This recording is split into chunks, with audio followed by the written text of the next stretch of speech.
Hey there, great to be with you today. Before we begin, I know that sometimes these conferences feel a little bit like you're drinking out of a fire hose.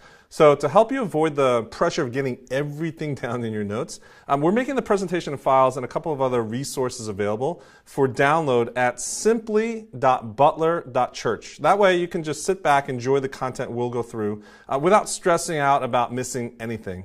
And then you can go back and download the PDF files at your leisure. So just go to simply.butler.church. Okay, let's get started with today's presentation of how to build a social media content calendar with my chips and dip framework. Ready? Today, more than ever, we are a digital nation. So I just want to talk a little bit about that. If you just look at the numbers, it's plain and clear that we are living online more and more every day. There are more than 70 million photos posted to Instagram right now. And no, they're not all food pics. And 4 billion pieces of content have been posted to Facebook at this point. There are more than 4 billion searches on Google. And we're talking almost 900 million tweets in the Twitterverse.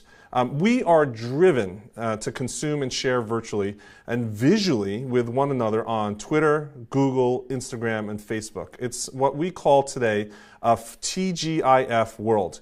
And I think it's time, and I think we're ready, to introduce everyone to a TGIF gospel. And if you approach it well, I think your church has this opportunity to be a part of the conversation that's out there in the social and digital platforms.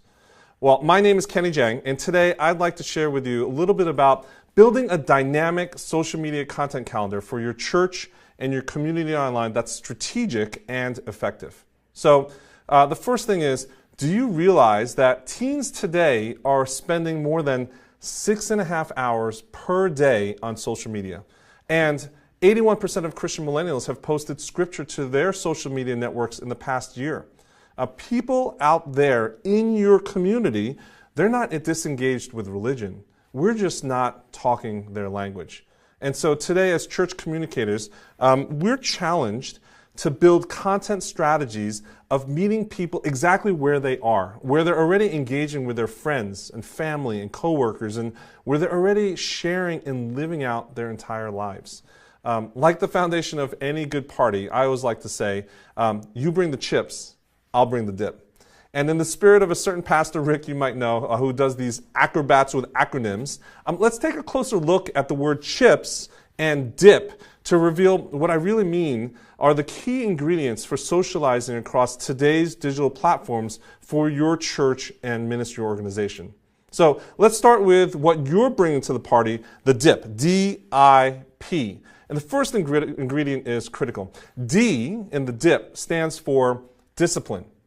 With discipline comes consistency, and that means consistency of publishing. Consistency of publishing. And by that I mean the outcomes of consistency of presence, right? You'll be out there. And just as important, if your workflows reflect a consistent publishing rhythm, you'll find that you'll be forced. You'll be forced to bring clarity to your communications. You'll remove clutter and confusion from people's minds as they engage in your content, as they come across your brand, and they'll understand better who your church is and what you stand for. People who come across your content will quickly begin to understand your voice as you bring a unified persona and messaging online if you bring discipline to your communications. And so discipline is a fundamental, foundational, critical ingredient in your social media strategy. Second, the I. I stands for insights. There's enough fluff on the interwebs, right? With banner ad blindness, and now we have like increasingly high doses of social media meh, right? What people want when they engage with your brand, with your church, is meaningful, thoughtful content. They want your insights, and that's where the I comes in. Your commentary, your real thoughts. As we say at our church, one of the perspectives of the Bible is that truth is relevant. And social media is a great place to help those in your digital ecosystem to better understand what you mean by that. And I'm talking about sharing insights that might be about faith and work, how they live out their lives Monday through Saturday when they're away from your church building, right? Or reflections that help people in crisis where they are, or teaching content that helps people see the sacred in the secular. This is a place also to augment Sunday's sermons with further insights that people can process on their own throughout the week. People are bored. I'm telling you, they're bored of corporate and brand messaging that's stale, that's trite, that's predictable. And it's time you put yourself out there with the insights that are driven with intention for your social media strategy. Okay, lastly, in the DIP framework is P. P is for personality. One thing that we find many teams doing as I coach them is that they feel like when they're publishing to their church's organization's social channels, all of a sudden they need to take on this like official persona, right? Something that's stately or formal or distant or impersonal, and then all of a sudden boring. In fact, I'm sure you can reflect back to some of the brand pages that you see on Facebook or Twitter, etc., and have no clue who's behind the wheel. We call this the invisible person personality disorder. Let me ask you this. If you go to a cocktail party and you meet some new people, would you like to be introduced to someone behind a curtain and spend the rest of the evening with that person, but they never come back out from behind the curtain? Like, how likely are you going to return to them after you go get a drink from the punch bowl? Not likely, right? So my question to you is, what are you doing subjecting your people to the same experience with social interactions from your organization where you're invisible? So I'd like to challenge you to try coming out from behind that curtain and putting on a face to that organization's social messaging. Bring out a personality. It's okay. They want it. After all, people have relationships with people, not institutions. Let me say that again because it's important. People have relationships with people, not institutions. Hopefully that all makes sense. Remember now, we're relying on you representing your church to bring the dip to the party. Okay, DIP, that's a great framework, right? Now let's go for the chips. These are things that your audience and conversation partners bring to the table if you did your job to set the stage well. These are signs of healthy social engagement. That's what CHIPS is all about. All of them are great objectives for your social media strategy. So let's go through these one by one now, right? CHIPS. Okay, first is C is for comments. We all love interaction with our posts. You have to note that the majority of social media users are lurkers, right? Think of your own behavior each time you log onto a social media platform. Think of the last time, think about this for a moment for real, the last time you logged onto Facebook. What's the ratio of posts that you personally interacted with, like, share, comment, etc.? How many of those posts do you actually do that or even repost, right? That's the ultimate sharing them. How many posts do you actually do that versus those that you just scroll on by? You actually consume and just scroll on by. It's a very low percentage of interaction. Most of us are lurkers. When we have healthy social engagement with our audience, you'll begin to see commenting flow. Consistent commenting activities, real engagement with your church online that can translate to real interactions and visits to your church offline. So you want to publish with the approach that you have content out there that just begs for commenting, and you need to be strategic about that. You really need to think about how you are positioning and how you're presenting your content. Okay, next, H is for helping people peer-to-peer.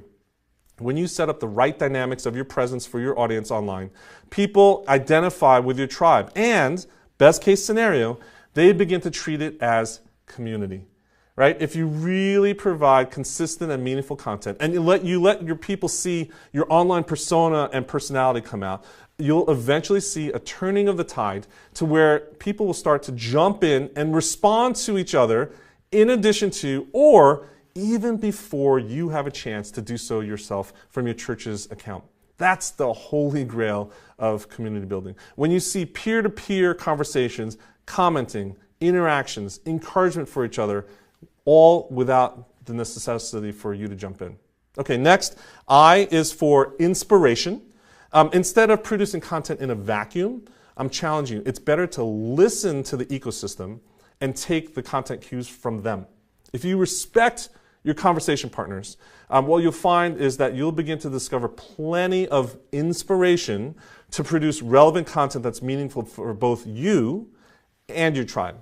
You have to remember that it's not all about you. It's more like a Venn diagram, right? So think of it like this one big circle, things that are of interest to your audience, and then there's another circle that's filled with things that are of priority to you and your church. There's going to be a sliver of overlap. Sometimes it's big and huge, but sometimes it's just that. It's just a sliver. But what's really important is that you figure out how to publish content that's a win-win inside the overlap of the two circles. The best way is to build into your workflow ways to act as a listening post. You want to see what's recurring themes in content and commenting and responses. What are they sharing? What are they actually reacting to? You might host a survey or a poll periodically. Really, you're trying to figure out what's important to them so that you can pursue the best inspiration for the best content for your editorial calendar. Okay, lastly, we're going to move toward the P for permission. We are no longer in an interruption economy, but rather I think we're in an attention economy. Whoever has permission to show up in your inbox or your social feeds wins. This is critical, right? You want to continue to feed your guests so they keep coming back for more. You want them to give you permission to keep coming back to them over and over and over. A great book everyone involved with social media today needs to take in is by Gary Vaynerchuk. All his books are great, but his latest is called Jab, Jab, Jab, Right Hook. Uses the boxing metaphor. And to reduce it down to a Cliff Notes version, you need to really serve your audience unselfishly, right? Jab, jab, jab. Serve your audience unselfishly 3 times for every right hook you throw out there. And the right hook stands for a call to action. So a call to action is something that you want them to serve you and your church. So jab, jab, jab, right hook. Jab, jab, jab, give, give, give. And only then do you have permission to ask, right hook, for something back from your audience. When you avoid the organizational instinct to talk about me, and some more me, your audience will start to give you permission to build a relationship that is about give and take. Okay, one last one is S. S is for sharing. The ultimate compliment for your content, right? When you bring the ultimate dip, people take it all in. And then they say to themselves, wow, this is so fantastical that I have to share it with my friend, my family, my coworkers, my network. Because why? Because it actually makes them look good. You want people sharing. So remember, jab, jab, jab, give, give, give, and they will reward you at the end by sharing, sharing, sharing. Okay, there you have it. Chips and dip. C-H-I-P, D-I-P. When you have the perfect chips and dip, you have the perfect party. But what exactly is the recipe? What's the actual details? So just how do you get there, right? Luckily, I've got my grandma's secret recipe for the fantastical 7-layer social media dip. Remember, you want dependability in content publishing that's consistent and always available for engagement, full of insights and personality. So think about it. Have you ever brought a 7-layer dip to a party? It's a crowd pleaser because there's something in it for everyone. Every 7-layer dip is also never the same, right? Everyone has their own take on it. It's somewhat different in the mix. But once you learn what goes into someone's 7-layer dip, you can instantly riff off of it and become a master chef overnight, right? So here goes. Grandma's 7-layer fantastical social media dip for content. The first of the 7 layers is Sunday sermon snippets. This is something every church should have as an available ingredient. Take the manuscript for your Sunday sermons or your notes or your bibliography that you used in your sermon prep and mine them for quotes, factoids, interesting points. Use them as content to sprinkle across all of your social media networks all week long. Let your people marinate on that, on what you preached on Sunday, so that they can think about it Monday, Tuesday, Wednesday, etc. You want to talk sermon snippets all week long. Second one is Bible building blocks. People love to retweet, regram, share posts that they resonate with. What better source other than God's Word itself?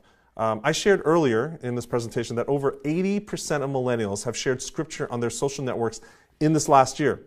So why not let them share your church's posts of Bible content?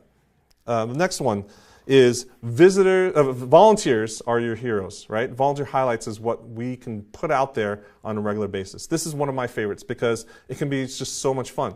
Volunteers are the heroes of any church. Without volunteers, you wouldn't be able to do half of the things your ministry has planned. There's two things that you need to think about with your volunteers in general. One is appreciation, and the second one is recognition. Two completely separate things. But for the second, recognition, social media is the perfect medium to help accomplish this.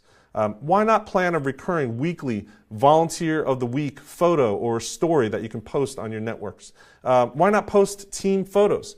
Catch a volunteer in action and explain why their help is furthering the gospel mission of your church. Let it be little things, big things.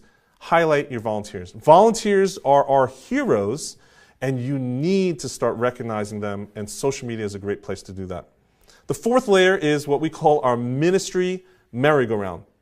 Social media is meant to help share your church's life. This layer of content is great for focusing on the various ministry areas that are a part of your church. So instead of just randomly posting random things in random sequence of priority, take the time to plan out your coverage and exposure for each and every ministry team of your church. You want to give all of them some exposure. You can either take a positive, proactive content creation stance, or you can try this out. Try to schedule a ministry social media takeover for the week or weekend. In a social media takeover, if you've never heard of it before, you simply plan ahead, right? And you give that ministry department permission or access to your Instagram or your Twitter account or your Facebook account. And then you let them post status updates throughout the weekend or the week that really shows off their ministry area. Right? So give them access to your Instagram, your Twitter, or your Facebook account, and let them post status updates that go that really share what they're doing over that period. It's a great way to energize a team and let them show off just how much goes into the details of their ministry. Next layer is, it's Friday, but Sunday's coming. Tony's famous sermon is a prompt for this next layer of delectable, delightful dip, right? I don't know about your church, but for mine, Sunday is the big day. It's also the day to take advantage of church growth, because Sundays, that's the day that your congregation has an opportunity on an ongoing, consistent chance to invite a friend, to invite that teacher in their kid's school, or invite that neighbor. Circle back to a conversation at the water cooler and invite that coworker to your church, right? But it's hard. It's not that easy. You need to recognize that. So why not give your people a talking point, a conversation piece to forward, to share? Let them have something to talk about, a point to make it easier for them to bring it up in conversation. It's way easier for someone to share a Facebook post that talks about a topic of an upcoming sermon about, say, faith and work integration, or that relationship series or sermon that you're going to give, or a guest speaker that's coming to your church. It's much easier than putting the pressure on them to come up with the pitch all by themselves, right? So help your people talking up what's going on this coming Sunday by giving them something on social media that they can use as a talking point. And you want to start that the second half of each week. I promise, it really works when you focus on word of mouth by making it easy to click with the word of mouse. Okay? Word of mouth through the word of mouse. Okay, the next one is, the sixth layer is new visitor vistas. Social media is the perfect thing to share Kodak moments that help prospective visitors see what it will look like when they enter into your doorways, right? Show them what the crowd looks like in the sanctuary. Everyone is wondering, like, do I wear slacks or jeans? Is everyone in there rocking hipster beards and cuffed jeans and V-neck t-shirts, or perhaps a little bit more formal with button-downs and ties for your Sunday best? Are the kids' ministry areas lifeless and run down, or are they like gathering in a vibrant, safe, and clean place? What does your baptism Sunday look like? How do people sing and praise and worship? People want to know what they're going to be walking into. Don't make it a black hole or mystery that leaves it to their creativity. Because if you do, their creativity will fill in the blanks, I'm telling you. And usually those gaps are filled with like horror stories and unflattering thoughts, tapping into the baggage that people might have from experiences with various churches in their past. The concept here is show, don't tell. Don't just say that your church is inviting in a warm place to visit. This is a chance for you to show off the dynamic church life that you have. Okay, the last layer I think is the yummiest one of all so far. It's video. Video is the new black. We're talking testimonial videos. We're talking sermon teaser trailers. Maybe you don't have the luxury of a video editor on staff or a media team. That's okay, because what you can do is go out and use simple, low-fidelity solutions as well, right? How about a simple question of the week video? Take your phone, a small camera. You can ask people a quick question before or after church with your camera, and compile several of them at a time into an easy video clip to share. Or a fun 15-second challenge where you ask people to list as many things as possible in a category with 15 seconds as a time limit. For instance, you can ask on camera, name as many Old Testament books that you can remember. Go. Or name all the places where you've prayed over this last year. Right? They'll come up with lists like in the car, in the bathroom, in the elevator. They'll start thinking and rattling them off. It's a fun way to share in social media. A simple man on the street series where you ask people, what does blank mean to you? For example, if you're doing a series on prayer, go out and ask, what does prayer mean to you? Want to have fun? Why don't you try a Bible or not series of videos with people, right? Basic Bible trivia questions. Oh, there's just so much more you can do creatively with video. All you need to do is go for it. Okay, there you have it. We've got the 7-layer fantastical dip for social media. It's your place to get the party started. You start with the chips and dips as a centerpiece, and then incrementally you can start to add more and more to your content calendar, your social media activities, your messaging strategies. Start small, incrementally grow one step at a time. Now, one of the most common questions I get is, how often should I be publishing to this social media mediums, right? Well, if it really depends on how much it really depends, I think, on how active they are throughout the day, who's on there, how many of your congregation really is using social media. Remember, young adults spend as much as 6 hours or more a day on social. Other demographics are logging in once a day. But in general,